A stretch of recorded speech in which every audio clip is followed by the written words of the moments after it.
is die begin en die einde, die een wat is, wat was en wat kom, die Almagtige. U is die lig van die wêreld, die sout van die aarde. U is die brood van die lewe, die water van die lewe. U is die goeie herder.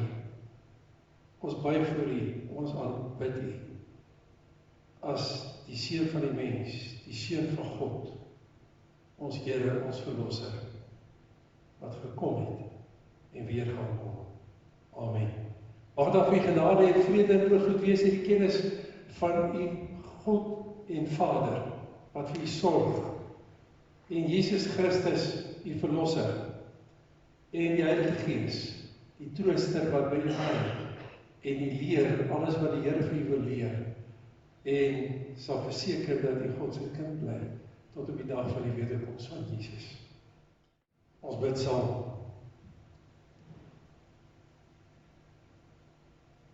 Vader, ons het gekom om U te aanbid. Vir U vertel hoe wonderlik U is, hoe groot U is, hoe ons U sorg, U goedheid, die alomteenwoordigheid, die almag waardeer, en die groot dinge en die klein goedjies ook. Ons besef dat ons nie sonder U kan beweeg of bestaan nie. Ons besef dat U ook ons verhouding met U in stand moet hou, want ons is te broos, te gebroken in onsself om dit self te kan doen.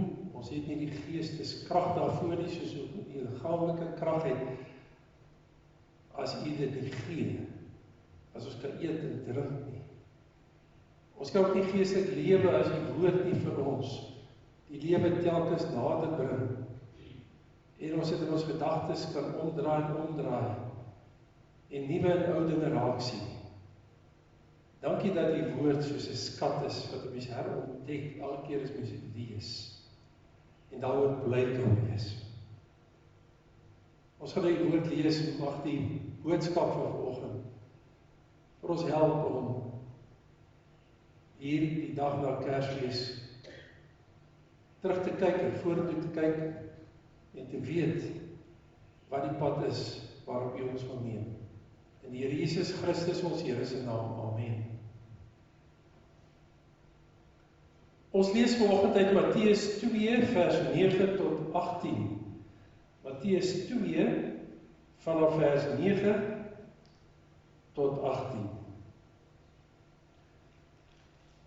En die tema van die boodskap vanoggend is 'n heilige oomblik in die wrede wêreld. 'n Heilige oomblik in die wrede wêreld. 'n Boodskap hier na Kersfees. Toe ons gepraat het van wat die engele gesing het, vrede op aarde,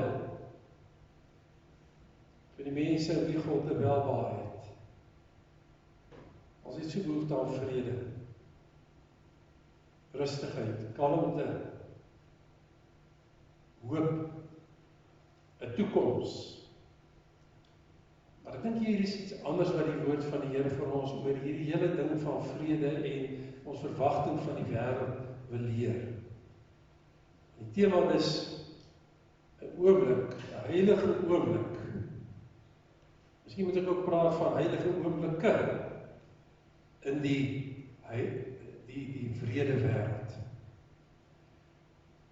Kom ons lees Matteus 2 vanaf vers 9 tot en met vers 18. Dit gaan oor die sterrekykers, ou dae sê die wyse manne, en deesdae praat die nuwe vertaling van 2020 as die sterrekenners.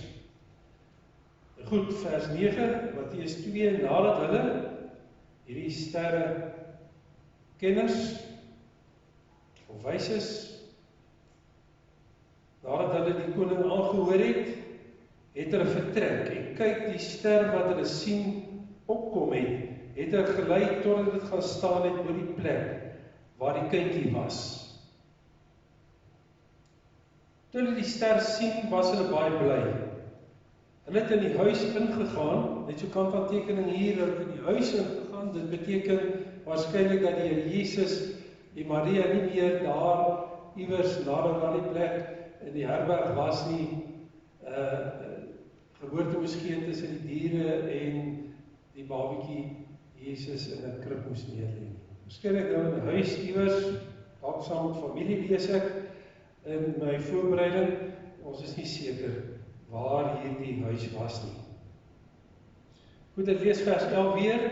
Hulle het in die huis ingegaan en die kindjie saam met Maria sy moeder gesien en hulle het gekniel en aan hom hulde bewys. Daarna het hulle reissakke oopgemaak en vir hom geskenke uitgehaal, goud, wierook en mirre. En omdat God hulle in 'n droom gewaarsku het om nie na Herodes toe terug te gaan nie, het hulle met 'n ander pad na hulle land toe teruggegaan. Nadat hulle vertrek het, het daar 'n engel van die Here in 'n droom aan Josef verskyn en gesê: "Staan op, neem die kindjie en sy moeder en vlug na Egipte toe en bly daar totdat ek jou sê om terug te kom, want Herodes is van plan om die kindjie te soek en hom dood te maak." Josef het toe opgestaan en in die nag die kindjie en sy moeder geneem en na Egipte toe vertrek en daar gebly tot die dood van Herodes. So is vervul wat die Here deur 'n profeet gesê het, uit Egipte het ek my seun geroep. Vers 16. Toe Herodes agterkom dat die sterrekykers hom in die steek gelaat het, het hy woedend geword. Hy stuur toe soldate en laat in Bethlehem en die hele omgewing al die seentjies van 2 jaar en jonger doodmaak, ooreenkomstig die tyd wat hy noukeurig by die sterrekykers uitgevra het. Toe is die woord vervul wat die Here deur die profeet Jeremia gesê het: 'n gekerm word in Rama gehoor, 'n gehuil, 'n groot gejammer. Rachel treur oor haar kinders en wil nie getroos word nie, omdat hulle nie meer daar is nie. Ons lees tot sover vanmôre. Heilige oomblik of heilige oomblikke in die wrede wêreld. Daar word vertel dat so 'n oomblik beleef was daar aan die begin van die Eerste Wêreldoorlog in 1914. Daar was pogings van kerklike kant om 'n skietstilstand teweeg te bring, maar die gevegte het eenvoudig gevoed. In Augustus alleen van daardie jaar 1914, lees ek, is daar so wat 70.000 Franse troepe gedood in die oorlog, en so 50.000 Duitsers alleen. Op ou Kersdag het dit gereën, geysreën of daar was vlokkies sneeu ook gewees. Die soldate het selfs halflyf in die water en die modder gestaan, in die loopgrawe. Want die frontlinies wat oor 'n lang aantal myle of kilometers gestrek het hulle teenoor mekaar opgestel. En die gevegte het voortgeduur. Maar skielik op ou Kersaand het waarskynlik die Duitsers eerste in die loopgrawe Stille Nag begin sing in Duits. En die Engelse het dit gehoor en hulle in die loopgrawe teenoor hulle ook begin Stille Nag in Engels sing. Duitsers het, lees ek, kersbome begin uitsit bokant die loopgrawe op die walle. En soos dit stil geraak het in daardie omgewing, blykbaar nie oor die hele front hier nie, maar daai spesifieke omgewing, het die vegtenis hulle gewere neergesit en uit die loopgrawe begin klim, weerskante.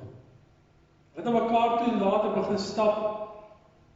Hulle het mekaar begin foto's wys van hulle families met die huis. Hulle het begin kos uitruil, selfs tabak. En hulle het blykbaar sokker gespeel teen mekaar. En 'n paar ander dinge ook. Op Kersoggend.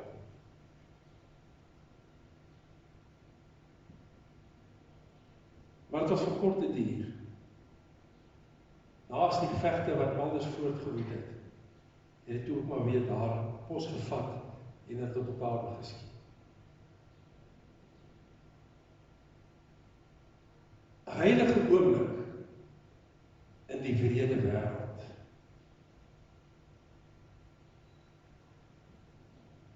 Ek dink dit is ook waarna die sterrekykers uitgesien het. Waarop hulle gehoop het, waarvoor hulle ver gereis het, om die oomblik te beleef wat uiteindelik daar was. Die oomblik daar, in die huis, waar die kindjie Jesus was. Waarskynlik kort na sy geboorte. In Bethlehem. Ons is nie presies seker waar het was nie. Maar waarskynlik in Bethlehem of omgewing. Want dis waar die kindermoord so plaasvind. Moet nog wel sy. Daar is 'n paar woorde wat vir ons hierdie heilige oomblik beskryf. Ons lees dit ingegaan. Hulle het gesien. Hulle het gekniel. Hulle het hulde bewys.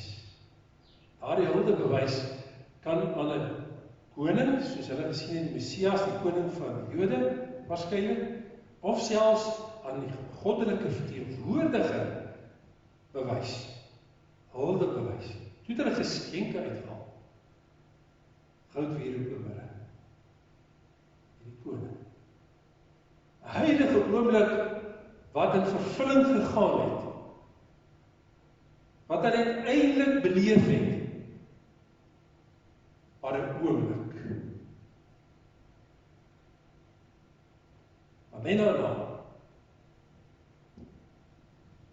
sou die boodskap kry van die Here af, dat hulle nie op hulle pad moet teruggaan en aan Herodes die Grote moet gaan verslag doen waar hulle die kindjie gekry het, soos Herodes gevra het, op 'n ander pad langs terug moes keer na hulle land. Verby was daardie oomblik.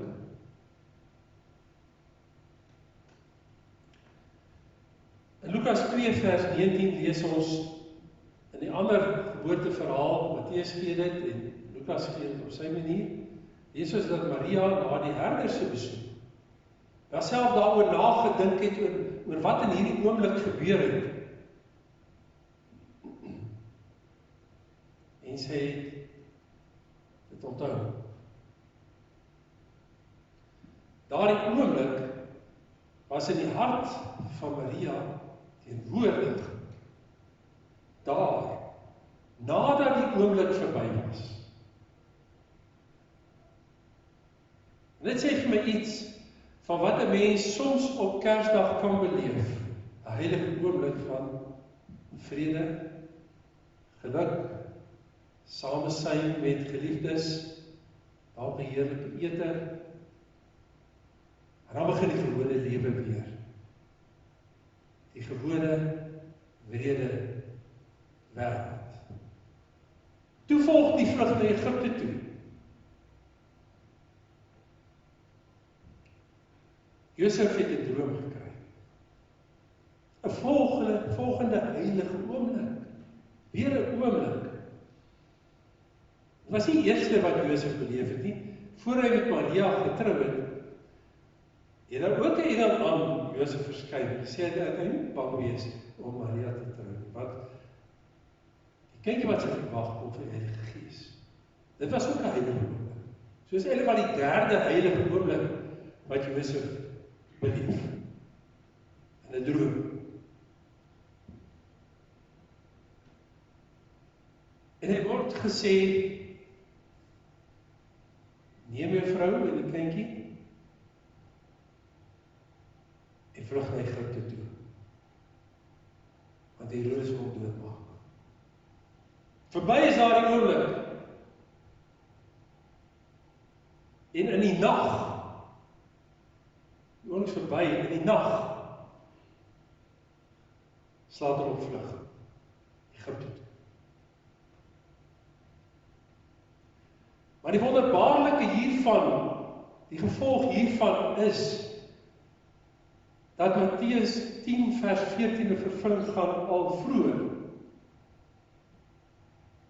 voordat die Here Jesus daaroor gepraat het, laat die kindertjies na my toe kom en verhinder hulle nie. Herodes verhinder dit nie. Laat my seun na my toe kom. Josef Maria en die seun wat hulle kom.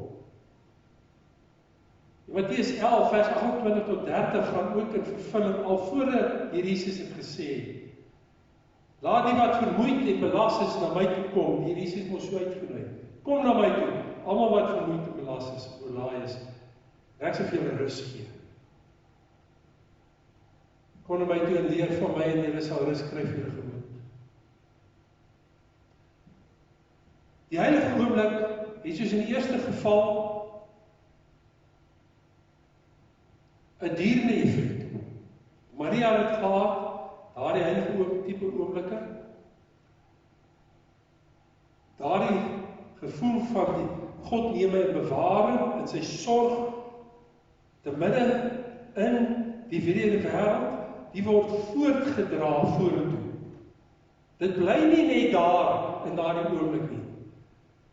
Dit het dierende effek, bekragtig, bemoedig, spoor aan, gee hoop, wanneer die gewone wêreld weer toesak. Dis ook in die begin in daardie verhaal vertel het, wat waarskynlik waar is, regtig gebeur het. As die oorlog weer in al sy felheid voortvloed, dan was daardie oomblik daar. Ons het gister Kersfees byvoorbeeld gevier. Niemand kan dit by ons wegvat. Daar was 'n heilige oomblik. En in die derde prentjie wat ons kry, die kindermoord. Herodes het woedend geword. Moord, opdrag gegee vir moord. In die gevolg daar was die gekerm, die gehuil, die groot gejammer, die treur, wil nie getroos word nie. 'n skrikwekkende, brede prentjie, ervaring geskep deur 'n wrede oorheerser. Ek lees dat hierdie Herodes die Grote waarskynlik ook verskriklik bekwame en vaardig was as regerder, aangestel deur Rome. Daar was groot ontwikkelings byvoorbeeld aan die gang, bouwerk en so. Aan die ander kant was hy wreed, moorddadig. Hy het byvoorbeeld sy vrou, Marianne se broer, Aristobulus, laat doodmaak. Hy het later vir haar doodgemaak toe hy jaloers was op haar en vermoed het daar is 'n ander verhouding. Hy sê 2 seuns by daardie vrou laat doodmaak. So ontsteltenis lei tot verlies van selfbeheer. En hy gaan oor tot hierdie wrede, skrikwekkende, wrede daad. En hy gee opdrag. Al die kindertjies tot by 2 jaar oud in Bethlehem en omgewing doodgemaak word. En die belewenis daarvan was skrikwekkend. En die skrikwekkendheid word deur hierdie aantal woorde vir ons baie duidelik beskryf. Mens kan nie dink dat mense deur so iets moet gaan nie. Dit nadat Jesus gebore is, nadat die herders kom kyk het, God geloof en geprys het, die Here verskyn het op verskeie maniere en heilige oomblikke daar was, is dit die ervaring waardeur mense moet gaan.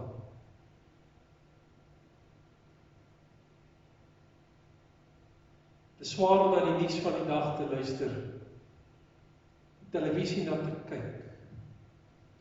Daar gaan nie 'n dag verby dat daar wrede dade gepleeg word nie. Selfs familie- en gesinsmoorde het ek oor die naweek gehoor van die nuus. As ons hoor wie Herodes was en wat hy gedoen het, en hierdie woorde gebruik wat op beskryf het in Menalius werk, het ek dit so gedoen, so gesien, dan erken ons die wêreld van ons dag magsbehet, jaloers, ontsteld, verlies van selfbeheer, en dan die wrede dade wat mense bedink en uitvoer wat daarop volg. Klink soos ons tyd.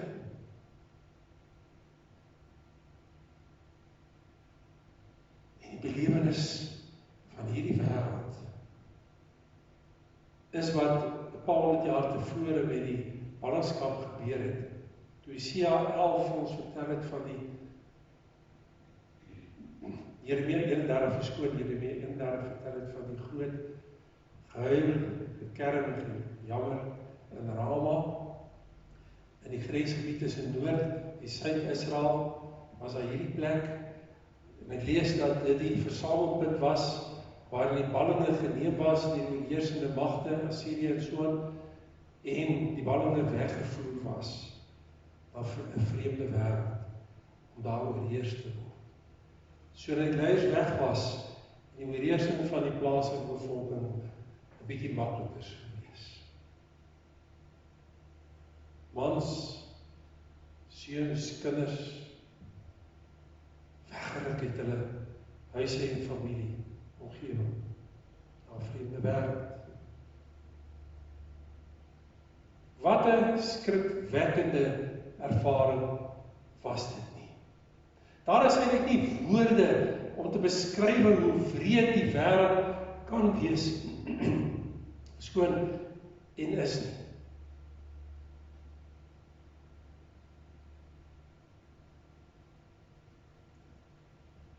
'n heilige oomblik, die volgende oomblik, terug in die wrede wêreld. Maar Matteus 2 vers 23 sê op die ou end vir ons 'n ongelooflike ding. Dat die Here se belofte deur middel van 'n profeet in vervulling gegaan het. Sê 11 vers 1 word na verwys. Uit Egipte het ek my seun geroep.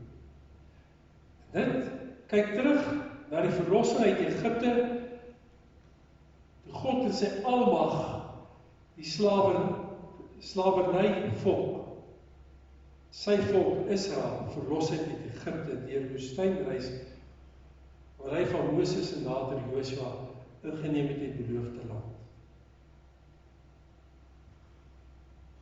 So doen hy weer. En hy roep sy seun, Jesus Christus, ons verlosser, weer uit Egipte, vir sy roeping vervul. Ek wil twee dinge daaroor sê. Die een is, God besê die geskiedenis herhaal homself. Dit is nie heeltemal so nie. Dit wat nou gebeur, is baie soortgelyk as wat reeds gebeur het. En dit wat die woord in die ou tyd gesê het, dis hoekom ons die Bybel nou lees en hy soveel krag het, soveel betekenis het, help vir ons, dit wat daai tyd gebeur het, help vir ons om dit wat nou te gebeur te interpreteer, te verstaan en sin en betekenis van dit wat nou gebeur te maak.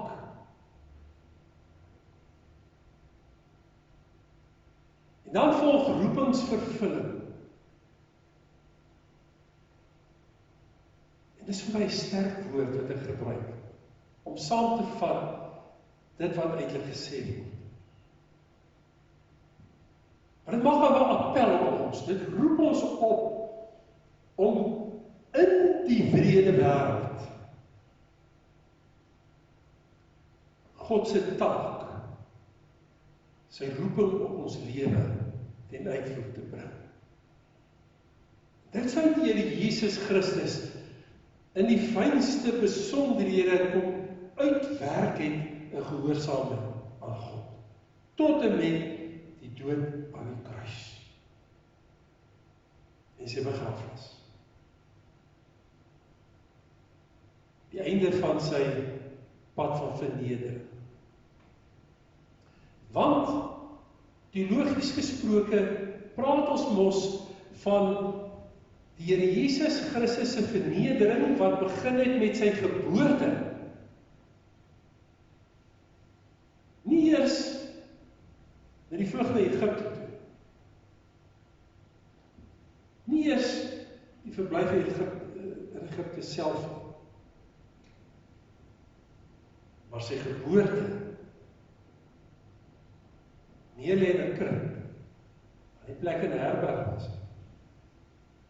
Dit is alles deel van sy vernedering. Wat toe volg, sy opstanding uit die dood, sy verskyning, sy hemelvaart, sit aan die regterhand van die Vader, van waar hy weer sal kom.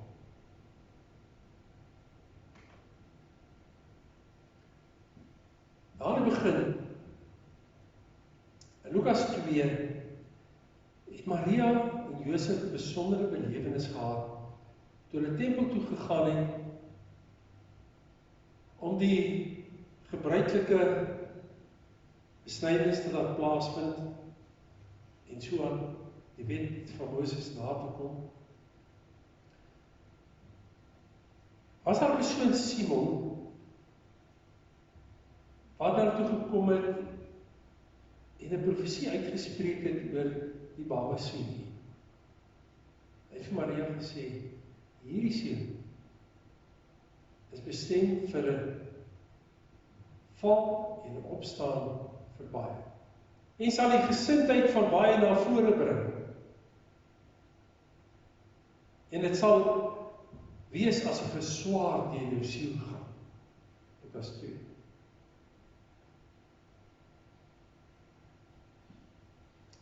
Jesus het gekom om 'n val, dan kom ook daarvoor opstaan vir baie teweeg te bring.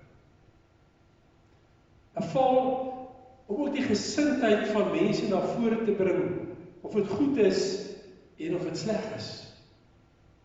En dit is skrikwekkend dat dit juist so is dat in die feestyd soos die Kerstyd van die skrikwekkendste reaksies by mense na vore kom. En hulle is soortgelyke goed as die Herodes kan aanvang. Wat dank die Here, aan alle kante is daar die mense wat opstaan. En die opstandingskrag van Jesus. En die nuwe lewe begin ervaar. En die verstand en die hart en die gees vernuwe word. Al hoe meer vernuwe word. Om aan die beeld van Jesus Christus gelyk te word. Te kom by die punt van roepingsvervulling in die wrede wêreld. Wat vir die Here Jesus se wag na Egipte was ook skrikwekkend in die wêreld. Hy sou verloon, verraai, oorgelewer word,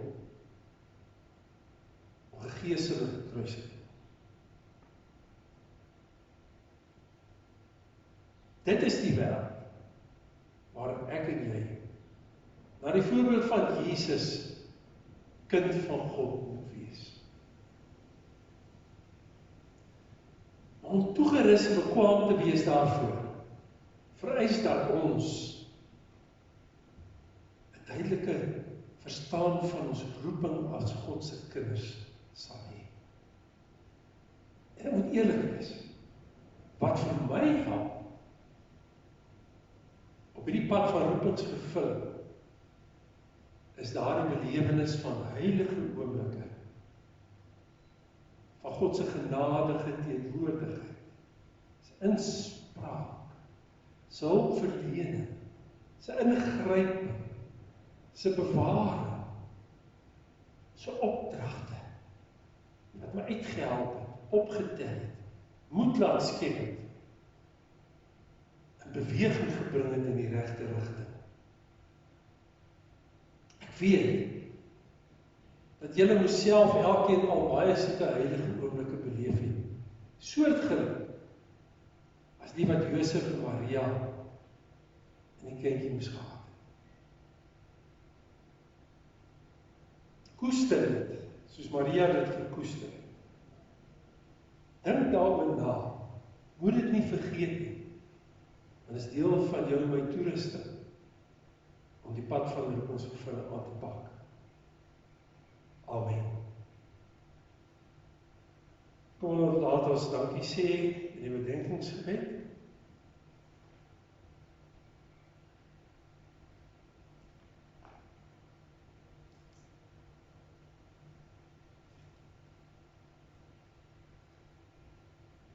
Vader, ons het hierdie ervaring van inspraak in ons lewe nodig.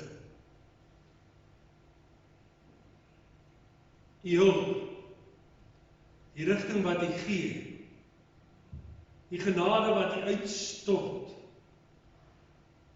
in engelverskynings en drome, en op baie ander maniere. Dit help verskriklik vir ons, om hierdie pad deur die wrede wêreld as die kinders te kan vind. Ons dank U vir daardie heilige oomblikke. Sonder dit sou die pad nie maklik gewees het nie. U help ons ongelooflik baie daarmee. Dankie vir gister. En dat baie van ons wonderlike rustige tye kon gehad het. Iets van daardie vrede op aarde kon beleef het wat Jesus gebring het en waarvan die engele gesing het. Maar nou is ons vandag terug in die gewone wêreld en ons hoor die nuus. In ons eie omgewing, in ons eie vriendekringe en familiekringe gebeur daar goed, wat ons koppe laat draai, wat ons bang maak. Maar dan weet ons, U is daar, U is by ons, U help ons, U neem ons onder die sorg, U laat ons na U toe kom, om deur U versorg te word, anders is dit Egipte, en U gee vir ons rus, ons gemoed, bring rus vir ons siele. Daarvoor dank ons U vanmôre. Ons bid vir mekaar, wat hierdie pad deur die lewe moet stap. Ons bid ook vir die wêreld.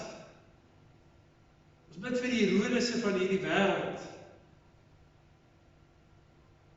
Of hulle gewone mense is en of hulle regeerposisies is op waar hulle self mag bevind. Dat hulle sal besef wie hulle is, dat hulle eie gesindheid sal raak sien. Dat hulle sal wegkeer van hierdie skrikwekkende manier van doen. Ons bid vir hartsverandering. Laat ons bid ons vir onsself, dat ons nie beïnvloed sal word deur die wêreld om self wreed te word nie.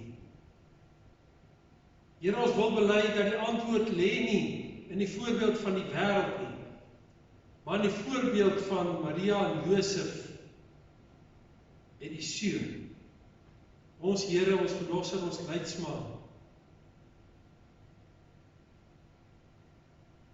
Jesus Christus die Here. Amen.